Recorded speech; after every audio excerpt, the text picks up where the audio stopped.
గుడివాడలో AP beverages corporation MD మీద పెట్టినటువంటి కేసు ఏదైతే మాది గోడౌన్ ఉంది, మా గోడౌన్ని కాకుండా వేరే వాళ్ళకి గోడౌన్ని లీజుకు తీసుకున్నారు అంటూ పెట్టినటువంటి కేసు ఏదైతే ఉందో ఆ కేసులో నోటీస్ ఇస్తే చాలు. నేను ఆ రోజునే చెప్పాను, అదేదో పెద్ద క్రైమ్ కేసు కింద, దారుణమైనటువంటి కేసుల కింద ప్రొజెక్ట్ చేస్తూ వాసుదేవరెడ్డిని వెలం చేస్తున్నారు. రెగ్యులర్ ప్రొసీజరల్ ఇష్యూస్ అన్నటువంటి ఇప్పుడు అదే తేలింది.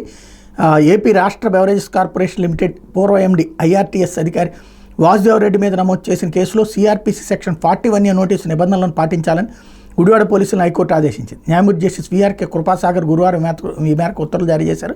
వేరే వాళ్ళకి అప్పగించడం కోసం తాము నిర్వహిస్తున్న ఏపీ బెవరేజెస్ లిక్కర్ గోడౌన్ బలవంతంగా ఖాళీ చేయించారని దుగ్గిరాల ప్రభాకర్ అనే వ్యక్తి ఇచ్చిన ఫిర్యాదు ఆధారంగా గుడివాడ పోలీసులు వాసుదేవరెడ్డి తదితరుల మీద కేసు నమోదు చేసిన విషయం తెలిసింది.